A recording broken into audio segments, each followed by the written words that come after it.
ما تيجوا نخرج المشهد دوت سوا. طبعا انت مش فاهم حاجه، يعني ايه نخرج المشهد دوت سوا؟ انا هوضح لك كل حاجه. دلوقتي انا بدرس اخراج بقالي فتره ومهتم بيه، ومن قبل الدراسه اصلا كنت يعني شفت حاجات كتير لها علاقه بالاخراج وكده. فانا في الوقت الحالي وانا بدرس الاخراج، فاحنا عندنا زي تاسك بيدينا مشهد حوالي يعني مشهد واحد طويل شويه، واحنا المفروض نعمل له تصور اخراجي للمشهد اللي هو الديكوباج. يعني بنرسم المشهد توب اوف فيو، والكاميرا بتبقى فين والممثلين فين، وكل شويه والكاميرا بتتحرك ازاي والقطعات قد ايه، والصوره لونها عامل ازاي والديكور عامل ازاي، طب والبيت مثلا اللي هم فيه عامل ازاي، لما المشهد ليلي طب الاضاءه عامله ازاي. احنا بقى بنبدا نبني كل ده على الورق قبل ما اي حاجه تحصل، قبل ما نروح مثلا نصور او نروح نشوف لوكيشن او اي حاجه. فالمخرج المفروض بيخلص الاخراج كله على الورق، بيخلص المشاهد كلها على الورق، وبعدين يبدا بقى يروح يشوف مثلا يدور بقى على اللوكيشن اللي كان في دماغه. اللي انا مثلا عايز السرير يتحط بطريقه معينه، يبقى الاضاءه جايه من مكان معين، يبقى نفس الاوضه دي يبقى فيها حمام قدام السرير بشكل معين عشان الاضاءه بتاعتها. فانت بتبدا تبني دوت على الورق، وبعدين بقى وانت رايح تشوف اللوكيشنات، اه والله دوت هو اللي في دماغي، فاحنا هنصور فيه عشان يطلع نفس اللي انت رسمه او نفس اللي انت عامله. اوضح لكم طبعا طريقه الرسم عامله ازاي، يعني الديكوباج بيتعمل ازاي. هحط لكم كل حاجه على في الفيديو. دي حاجه جديده يعني احنا بنجرب سوا. انا لسه واخد المشهد، عملت حاجات لنفسي قبل كده. اي حاجه انا صورتها لنفسي او اي حاجه سكتش صغير او كده، ببقى رسمه الاول ومش عارف ايه وبتاع وكاتبه، وبعد كده بنزل اصوره. يعني انا مجرب، بس المره دي بقى حاسس ان هو الموضوع جد شويه. ليه؟ عشان خاطر فكره ان يعني ده تاسك، وانت المفروض في اخر الورشه او اخر الدراسه اللي انت بتعملها بتعمل فيلم قصير والمفروض بيتقدم. فالموضوع بيبقى حاسس ان هو ضغط شويه عليك، لكن هو ده اللي انا بحبه وهو ده اللي انا عايز اعمله، فاتمنى اكون بعمله حلو. والميزه هنا ان المشهد انا لما اجي هخرجه بطريقه، وال 15 واحد اللي معايا المخرجين اللي بيدرسوا معايا كل واحد ليه طريقته. وبالفعل في ناس طلعت اتكلمت عن المشهد دوت، وكان كل واحد ليه رؤيه مختلفه تماما عن الرؤيه بتاعتي. وايا كان مين اللي هيشوف الفيديو دوت، مثلا لو 20 30 100 واحد 1000 واحد ايا كان، كلهم هيشوفوا الطريقه مختلفه، وكلهم هيشوفوا الفيلم او المشهد بطريقه مختلفه، وكلهم عايزين يحكوه بطريقه مختلفه. وهو ده الاخراج في الاول وفي الاخر. فاختصارا بقى لكل الكلام دوت، انا طبعا هقسم الفيديو عشان ممكن يبقى طويل. تعالوا بقى نخرج المشهد، نقرا المشهد الاول ونوضح الشخصيات اللي فيه، وبعد كده هوريكم انا عايز اخرجه ازاي او عايز اتمم المشهد ده ازاي. انا قريت كتير قبل كده وعندي رؤيه اصلا بالفعل، فانا هدخل في الموضوع على طول. ما تنسوش تعملوا سبسكرايب. اهم حاجه المشهد بيتكلم عن ست ومعاها طفل صغير، والطفل دوت احنا عندنا باك ستوري ان هي متبنياه وهي مش حابه اصلا فكره الامومه وكده، بس هي لظروف ما اتبنته. واحنا معديين كل دوت احنا واخدين مشهد واحد بس. المشهد بتاعنا بيبقى في اوضه النوم بالليل وهي نايمه، يا دوب لسه داخلين نايمين، فبتسمع الواد بيعيط، فهي حطاه في السرير بتاع بيبي، وهو السرير جنب سريرها، فهو بتسمعه بيعيط.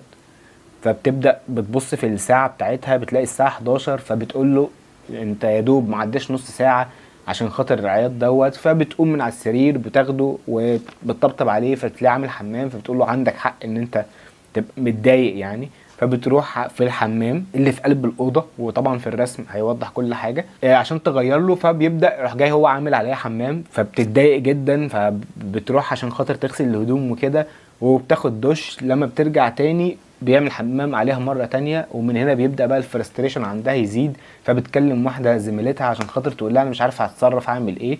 فزميلتها بتحاول تطمنها وتريحها. بس هو ده المشهد بتاعنا، مشهد بسيط ما فيهوش اي حاجه. فانت وانا بحكوا لك كده تحس اللي هو طب ما عادي يعني قشطه، يعني مش قصه. بس لما تيجي تبص بقى معايا على المشهد بتفاصيل شويه زياده، اللي انت بقى تبدا طب وهي على السرير، طب انا الكاميرا هحطها فين، طب الاضاءه في الساعه ديت هتبقى عامله ازاي، طب الشباك مثلا اللي في قلب الاوضه هل هيكون مدخل نور ولا هيكون معتم تماما، طب هتكون ايضا نور الحمام ولا لا. واحنا عندنا في الباك ستوري بتاعت الشخصيه اللي هي شخصيه اصلا مش شخصيه، مش هي مش متجوزه ولا اي حاجه، هي تبنت الواد ده. طب هل هي عندها الراحه النفسيه الكفايه اللي هي لما تيجي تنام هتنام وقافله النور كلها، ولا هتسيب نور سهاري عشان خايفه مثلا من حاجه وهي لسه مش متعوده على الموضوع دوت والواد لسه صغير. تفاصيل كتير قوي في الشخصيه وتبدا انت بقى يعني وانت بتقرا عشان خاطر تخرج المشهد، كل دوت بيأثر سواء بقى على العدسات، او سواء مثلا بيأثر على حركة الكاميرا، او بيأثر حتى على الادوار اللي موجودة في المكان، بيأثر على كل حاجة، بيأثر على لبسها. هل هي مثلا واحدة مثلا واثقة في نفسها جدا فبتلبس مثلا حاجات فيها الوان جريئة، الوان مختلفة، ولا هي شخصية مثلا متوترة على طول مش عارفة تعمل ايه مع الولد، فتلاقي الوانها على طول مثلا بني في الاسودات مش عارف ايه في الحاجات دي. اللبس كمان بيفرق، الديكور بيفرق. هل هي ما هي احنا عارفين في الباك جراوند اللي هي شخصيه شغاله اتش ار، فاتش ار صارمه جدا وعندها كل حاجه بديتيلز، وده بيتغير في الاخر في اخر الفيلم، انا ما اعرفوش برضو بس يعني المفروض. هل هي الشخصيه بتاعتها مثلا هي حد صارم جدا، كل حاجه مترتبه في مكانها، لما الحاجه بتتحط بتتغير من مكانها مثلا بتتضايق او كده، فالواد مثلا لو شال حاجه رماها او شال حاجه لعب بيها هي هتتضايق ازاي؟ طب هتتعامل معاها ازاي؟ ما هو مش ابنها في الاول في الاخر، بس هي اكيد قصص كتير بقى. انت هنا بقى بتبدا هتشوف في المشهد الصغير اللي انا حكيته في كلمتين ده، تبدا بقى تشوف يعني حالتها عامله ازاي وبتعمل كده ليه. افكار كتير بقى بتيجي في دماغك، كل ده بيأثر في المشهد اللي انت بتحكيه، في انواع العدسات، في طريقه حكايه القصه. اصلا انت هتاخد مثلا وايد شوت، ولا هتاخد ميديوم، ولا هتاخد كلوز، ولا هتاخد كلوز اب اللي هو اكستريم، ولا هتعمل ايه؟ هتعمل المشهد ازاي؟ فتعالوا بقى معانا هوضح بقى كل حاجه هنا، نبني ازاي المشهد بتاعنا بكل بساطه. المشهد الاولاني خالص احنا عندنا هنا بيقول لك ان المكان مظلم، فيه اضاءه خفيفه قايده، وهو ده مشهد استابليش شوت بيورينا الاوضه والمكان ضلمه. فانا دلوقتي في اضاءه خفيفه، ضلمه بس في اضاءه خفيفه، يعني اضاءه مثلا جايه سهاري كده.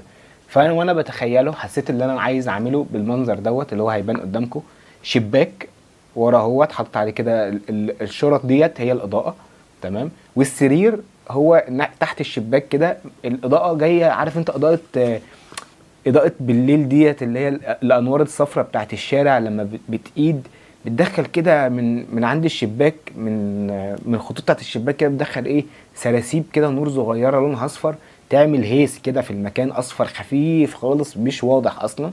في نفس الوقت هي قايده لمبه سهاري في الحمام اللي في قلب الاوضه، فالحمام هيبقى قدام السرير.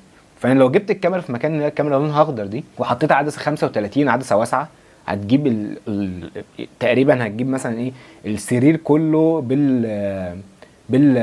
بالحمام، بالاضاءه اللي جايه من الحمام، بالاضاءه اللي جايه من قلب الشباك على السرير، يعني الاضاءه نازله على السرير خفيفه خالص لونها اصفر، مش مبينه اي حاجه، واضاءه سهاري جايه من الحمام، وباب الحمام مردود كده شويه اللي هو قايده بس يعني ايه باب الحمام مردود فمدخله برضو شعاع نور صغير خالص. دوت الاستاب شوت، دوت اللي بيورينا الاوضه، بيورينا كل حاجه، السرير فين، سرير البيبي فين، وكل حاجه كل حاجه باينه قدامنا. وهو اصلا الكاميرا جايه من ورا سرير البيبي، يعني بنشوف الكاميرا بعد كده سرير البيبي بعد كده الام، وبعد كده الباب بتاع الحمام، وكل دوت جاي في قلب الكادر بتاعنا عشان احنا مختارين عدسه 35 مللي. وانا بحب العدسه ديت وهستعملها، واقول لك ليه هستعملها اصلا في اللي جاي يعني. بعد كده بنروح للمشهد اللي بعده، تحسه معقد شويه، انا رسمه هنا كل حاجه تمام. المشهد اللي بعده بمفروض الواد بيعيط، هي بتبص في التليفون او بتبص في الساعه ايا كانت ايه الساعه يعني، وبتلاقي 11. فانا عملت اللي انا هخلي هنا هو عندك مكتوب رقم 1 دي، رقم 1 ديت هي اول حركه للكاميرا، ومن ساعتها احنا مش هنعمل اي قطعات خالص، كل ده هو وان شوت اصلا. رقم 1 هي نايمه في النص اهوت، دوت الحركه بتاعتها. رقم 1 قدامها اللي هي لونها احمر ديت هي دي الست، فبتروح على التليفون اهوت على الجنب بتبص فيه تمام. كل دوت هو شوت واحد 35 مللي، مش هتتغير العدسه خالص. بعد كده بترجع لما بتتكلم، تبدا تتكلم ترجع وبتروح عند الكاميرا رقم 2، الكاميرا بتتحرك من 1 ل2.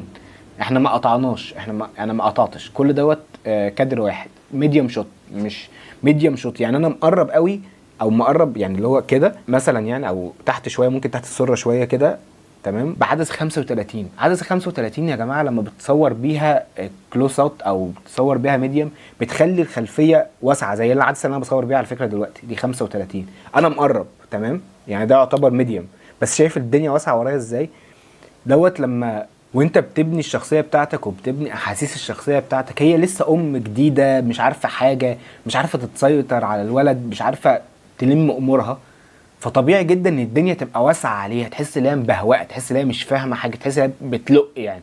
فانا اخترت الحادثه دي عشان خاطر يعني احس ان هي ايه، لسه مش مسيطره على الدنيا قوي. ممكن قدام لما تبدا تسيطر العدسه تبدا تضيق شويه بشويه معايا، عشان خاطر نوصل بقى احساس ان هي خلاص بقت واثقه من نفسها، بقت فاهمه هي بتعمل ايه. دوت موضوع مختلف، وانا ما اعرفش اصلا الفيلم رايح فين، انا مش معايا غير المشهد ده، فخلينا في المشهد ده. تمام. فالكاميرا بتتحرك من 1 ل2 حركه واحده كده، زي معانا جيمبل او حاجه. تمام. وبعد كده بتتكلم بتقول الجمله بتاعتها اللي انت بتعيط ليه واحنا لسه ما عدناش نص ساعه. بعد كده الكاميرا بتتحرك من 2 ل3 وهي قايمه معاها. كل دوت ميديم شوت، ما بنغيرش الميديم خالص طول المشهد، ما بنغيرش الميديم من غير في لحظه واحده هقولها لك. بنتحرك لرقم 3، بتشيل الولد، بتعدي بتلف وتشيل الولد. تمام. وبعد كده الكاميرا بتتحرك لرقم 4. كل دوت احنا ماشيين معاها ما بنغيرش. تمام. الواد هو اللي في الفول جراوند، هو اللي قدامنا، والام هي اللي ورا بس وشها باين، هي شايلاه من ظهره وبتبدا ايه اللي هو يعني يعني بتطبطب عليه. بعد كده لما بتعرف ان هو عمل حمام، بعد كده بتلف وتروح على الكاميرا رقم 5. كويس. الكاميرا رقم 5 بتبدأ تمشي معاها لحد ما توصل لرقم 6. كل ده ب35. في رقم 6 احنا هنقف بقى مش هنكمل، وهي تروح داخله للحمام لوحدها وهي تبدا تمشي. فالميديم بقى اللي احنا كنا ماشيين وراه كل الوقت دوت هيبدا يبقى وايد شوت، هي كلها هتبان لغايه لما تبدا تختفي في الحمام. فالوايد شوت وهي بتصغر في الكادر برضو دوت بيوصل لنا نفس الاحساس اللي انا موصله من البدايه خالص بالعدسه بتاعتي وبالطريقه اللي انا بصور بيها، ان هي بتحاول تفهم الموضوع، بتحاول تفجر اوت يعني، او يعني تفهم. خلينا نتكلم، تفهم الموضوع ومش عارفه يعني، هي لسه بتستوعب الدنيا هتمشي ازاي. فبتمشي وتدخل على الحمام وبنعمل كات والموضوع بينتهي هنا. ده يعني ده اول كات معمول من في المشهد ده. مشهد طويل بس انا واخده وان شوت، مخرج وانا حر يعني. المهم بعد كده بنروح نقطع على البيبي كير. بس ازاي بنقطع على البيبي كير؟ ما احنا وهي بتحطه على البيبي كير ممكن نقطع 500 قطعه في المشهد ده على فكره. يعني احنا في مشهد زي ده وهي بتحط، ممكن نجيبه مثلا سايد بروفايل وهي بتحط الواد، وبعد كده اوف شولدر وهي بتغير له، وبعد كده مش عارف 500 حاجه ممكن نعملها. انا عملت حركه واحده بس، جبت عدسه 16. تمام. بوينت فيو من الولد، متصوره من عند وش الولد، هو كانه هو شايفها وشايفين ايديها وهي بتحرك الحاجه. 16 مللي دي، 16 مللي دي كبيره قوي يا جماعه، عدسه واسعه جدا. فاحنا هنشوف ايديها وهي بتتحرك، هنشوف البامبرز وهو بيتشال ومش عارف ايه وكده. فنلاقي ايه، الواد عمل حمام في وشها. هي قطعه واحده من هنا لهنا وهي بتبدا ايه تحط الواد، وكل دوت بوينت فيو احنا شايفين وشها هي وهي بتعمل الحركه دي. فمع قطعه مع يعني مع حركه الولد وهي بتجيب فوطه ولا حاجه بتحمي نفسها بيها، في اللحظه ديت بقى ايه يعني خلاص الواد بيعمل حمام وهي بتعمل كده ولسه مش عارف بتعمل ايه، بنقطع قطع بعدها على الميه بتاعه الدش وهي بتنزل تملى البانيو. بنقطعها ازاي بقى؟ اكستريم لو انجل شوت. اكستريم لو انجل شوت دي بتبقى اللي هي من زاويه من تحت، اللي هي بتبص عليها من تحت دي، الميه نازله على الكاميرا نفسها. فاحنا قطعنا من كده لكده على طول. تمام. يعني وهي حاطه بقى ايديها بتشوف بتجس الميه يعني، والميه نازله كده. فانا عايز اعملها يعني من ميه لميه، هي دي الفكره اصلا اللي في دماغي. يعني انا عايز اعمل كات من النوع ده. وانا بعدها على طول هنا على فكره انا كل ده قطعه يعني. انا في يعني في هو مديني الحريه ان انا اعمل كده كمخرج، يعني مخرج انا شايف دي رؤيتي. هنا في كلام، هنا في حاجات بتحصل في وسط الحاجات دي اللي انا عمال اقوله ده. لا، في حاجات بتحصل وفي مشاهد موجوده، وفي مفروض قطعات تانية، وفي طرق تانية كتير جدا نعمل بيها الموضوع ده. زي ما انا قلت المشهد لوحده بتاع البيبي كير دوت وهي بتحطه، انا ممكن اعمله مثلا في 5 مشاهد عادي، في 5 قطعات يعني 5 كارتات براحتي. ممكن اعمل المشهد بتاع الميه دوت وهي بتدش برضو في 3 4 قطعات مفيش اي مشكله. ممكن اعمل القط اللي بعديه هكذا. انا مش عايز اعمل ده، انا عندي احساس اللي هو هيبقى بيهت اكتر ومور باورفول. او فرق دي برضو زي ما احنا قلنا وجهات نظر الاخراج، وجهات نظر لو انا اديتك السيناريو انت هتطلع حاجه تانية خالص ايا كان مين اللي بيتفرج يعني. تمام. فخليك معايا. في مشهد بعديه على طول احنا بنروح المطبخ، فالمفروض احنا بنشوفها وهي بتروح المطبخ عشان خاطر المطبخ فيها الغساله اللي هي الاوتوماتيك وبتحط جواها الغسيل. وانا قلت لنفسي ليه اجيب رحلتها من الحمام للمطبخ؟ طب ليه ما انا عامل اكستريم لو انجل شوت اللي هي اللي من تحت دي، ليه ما اخدهاش؟ هي مكتوب ان اللي هي بقت سند على عشان بتحط الهدوم، فهي سند على الغساله. فليه ما جيبش القطعه من هنا على طول فجاه كده وهي على الغساله وبتبدا بتحط الهدوم، وقفلت الغساله وشغلتها وبدات تستريح شويه؟ يعني عندي احساس اللي هو ايه، هي محتاجه تهدى، محتاجه هنا، محتاجين بقى نهدى. احنا خدنا كام قطعه، ثلاث قطات سريعه جدا، محتاجين نهدى بقى، يعني ناخد كده هدوء. عشان المشهد اللي بعديه اصلا، هو بعد المشهد ده احنا برضو اكستريم لو انجل، فمن اكستريم لو انجل لاكستريم لو انجل، من وايد شوت لبوينت اوف فيو الولد او عين الولد، الاتنين اكستريم لو انجل ورا بعض، 3 قطات سرعه جدا، تمام، مش بناخد فيهم وقت طويل. بيوصل لنا حاله اللي هي الفرستريشن اللي عندها، بيوصل لنا حاله اللي هي خلاص مش قادره، وبتبدا تهدى على المشهد دوت اللي هو بتاع الغساله. برضو زي ما انا قلت وجهات نظر، ممكن حد تاني عايز يطول اكتر في المشاهد ديت، عايز يبين لنا قد ايه هي تعبانه، دي قصه تانية. احترم الاراء دي، انا نفسي فكرت فيها، بس وانا عمال اقرا حسيت اللي هو لا، يعني مش عارف، بالنسبه لي كده اولا شكلها احسن، ثانيا اثرت فيا انا اكتر وانا بقرا يعني. خليك معايا برضو. المشهد اللي بعديه هي في البانيو مع الولد، في بابلز كده اللي هي الكوره اللي بتتحط ديت، وايه بتحميه. ده مشهد او يعني اللي هما الاثنين مع بعض، وفي بقى ايه حطت شموع ومش عارف ايه وبتاع وكده. ممكن اجيب بقى ليها مثلا ميديوم شوت برضو، بس ب 50 مللي بقى المره دي، عشان خاطر حسيت يعني 50 ل 85، انا حاطط هنا 85 عشان خاطر حاسس اللي هو ايه، دي لحظه انتمنت قوي، هي والولد وقريبين لبعض، واللي هي ايه بتحاول بقى تفهم الوضع، يعني اللي هي عدت خلاص الموقف وبتحاول تتفهم الدنيا. ففي موقف زي دوت حسيت اللي هو ايه، لا عدسه ضيقه عشان خاطر نلم الدنيا، مش هتبهوأ منها يعني. فبتحط الشموع ومش عارف ايه وكده، في عدسه 85 بس واخدينها ميديم، فالدنيا بتبقى ضيقه بقى من حواليها، وبنبدا نشوفها وهي بتتعامل مع الولد. وبيدخلوا بقى مثلا في الحمام وكده، وكات يعني الكات بتاعتها انا حاطط الكاميرا هنا اهو، وهي ايه نايمه كده، والواد يعني عليها كده اللي هي ايه بتلعبه يعني. ده مشهد بسيط بس هادي. هي الفكره اللي احنا بعد الكاتات رحنا نهدى بقى شويه، شويه شموع، موسيقى هاديه، الدنيا تحسها كده ايه اللي هو ستيل، يعني مش ما حصلش حاجه. في المشهد اللي بعديه احنا بنشوفها سايد بروفايل المره دي، وهي بتحط الولد والميه بتطلع عليها مره تانية، وبنقلب بعدها بوينت فيو، بتحط بعد كده بوينت فيو والواد بيعمل عليها حمام، تمام. نرجع تاني كاننا في اول مره خالص، اللي هي بقى لحظه الفرستريشن، وبتجيب تاني الفوطه الجديده اللي جابتها عشان خاطر يعني تفهم الموضوع. في المشهد ده هي الواد بيلعب على المات او السجاده كده مخصوصه للاطفال، بيلعب عليها ومش عارف ايه وبتاع، واصوات ضحك وكده، وهي قاعده على الارض معاه وماسكه اللابتوب، ومفروض بتكلم صاحبتها مكالمه فيديو كول يعني. انا في المكالمه الفيديو كول ديت بصراحه لما جيت فكرت في الموضوع، انا خدت الزاويه من هنا، ده 35 برضو، وجايباها وجايبه الولد وهي قاعده وماسكه اللابتوب كده على رجلها وبتحاول تكلم صاحبتها. بعد كده احنا عندنا مشهد بتاع صاحبتها، ده مشهد طويل يعني، مشهد حواري طويل جدا بينهم هما الاثنين في الفيديو كول. المشاهد الحواريه صعبه، يعني صعبه في الاخراج عموما، يعني اصعب حاجه ممكن تعملها ان انت تخلي في اتنين بيتكلموا مع بعض وتقعد تقطع بينهم. لو الحوار مش انترستنج، انت كمخرج مش عارف تعمل ايه، يعني هتعمل ايه؟ طب ما هو امورس لونج وخلص نفسك، يعني هو دوت الناس بتعمله. او لو اتنين قاعدين جنب بعض في عربيه، بتجيبهم من قدام وبتقطع واحده من جنب واحده، يعني الليميت قليل قوي. انت عندك هنا يا ريته كمان قدام بعض، ده الاتنين بيتكلموا مع بعض في الشاشه اصلا. فانا كنت عايز في وجهه نظري برضو ان انا اخد اصلا المشهد كله من قلب الشاشه، يعني من شاشه صاحبتها، والتانية بتبقى من يعني امورس من عند ظهرها او كده، واحنا شايفين وشها في قلب الفيديو كول، واحنا ايه جايبينها من هنا. ديت اللي هي فريده، اللي هي الشخصيه الرئيسيه بتاعتنا. اما منا الشخصيه التانية اللي هي صاحبتها، تمام، او اختها يعني، هي مش واضح بصراحه، مع اني قريت البتاع ده كتير بس مش واضح. المهم يعني ما علينا، مش دي قصتنا.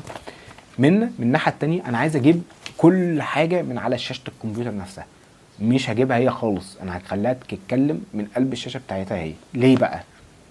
عشان خاطر منها بنعرف اللي هي مخلفه اصلا، والموضوع ده بالنسبه لها عادي، وده الطبيعي يا بنتي وهتتعودي ومش فبتقول لها كلام اللي هو يريحها يعني. فعندي احساس اللي وهي بتتكلم مش هتكون واخده الموضوع سيريس قوي معاها، بس ايه، بتحاول تطمنها. فممكن تكون مثلا بتسكرول او بتعمل حاجه في الجنب كده. فانا عايز ابين في الشاشه بتاعتها هي بتاعت منا ان في ايه اللي هو مش لا مبالاه، ما اقدرش اقول كده، بس في اللي هو ايه يعني هبص في حاجه تانية وانت بتتكلمي انا سامعاكي ومهتميه وكل حاجه، بس انا ببص في حاجه تانية. انا كنت عايز ابين دي. التاني عايز ابين اهتمام كامل وتركيز 100% مع كلام منا عشان خاطر تستوعب وتتعلم منها.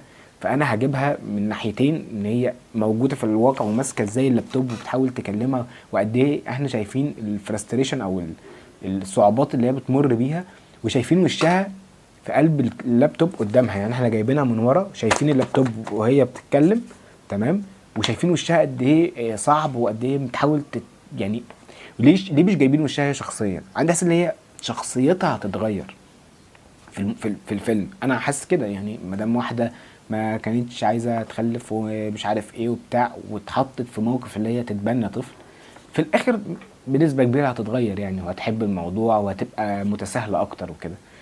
فلما تتغير انا عايز اجيب بقى الحقيقيه دي، مش الحقيقيه اللي في قلب الشاشه، مش هي عارف انت المشاهد بتاعت ايه المرايات، مشاهد المرايات دي اللي هو بيكسر المرايه ومش عارف ايه، ده مش انت يعني. المفروض ده بتبقى زي رمزيه. انا عايز اخلي ديت برضو كده يعني، الشاشه بتاعت اللابتوب هي رمزيه ليها يعني، بس يعني ده اللي هو ده الحته. مشهد طويل وفي حوار كتير وفي كلام كتير، وحاسس ان انا عايز اشيل منه اصلا. انا شايل كميه حاجات يا جماعه لا تتخيلوها، والله العظيم انا قاطع كميه حاجات. اتمنى يعني انا في هنا مشهد، شايف كل ده انا شايله وكاتب كلمه واحده بس، تمام، عشان خاطر ده المشهد اللي بعد لحظات تحس ان الحمام ده المشهد اللي هو بتاع اول مره خالص عمل عليها حمام. هي بتشيل فوطه تحطها، بعد كده تبدا تتشيك اكتر من مره هو خلص ولا لسه، وبعد ما يخلص بقى اللي هو ايه بترفع الفوطه ومتوجسه وخايفه، وبعد كده تروح تطمن عليه، وبعد كده تروح مش حاسس ان ده كتير قوي. ليه اوفر؟ أنا حسيته كده يعني، اللي هو خلاص هو عمل حمام، اللي حصل يعني، توجس بقى وكل الكلام دوت ملوش فايده. هو بهدل الفوطه وبهدلها، هتغسل هدومها وتغسل الحاجه خلاص، فنعمل القطين، نفتح الميه عشان نستحمى، نروح نغسل الهدوم، نرجع الحمى تكون الهدوم خلصت، وهكذا يعني. حسيت ان هي تبقى احسن كده. وزي ما انا قلت مليون مره، وجهات نظر، والاخراج مفيهوش صح وغلط، تمام.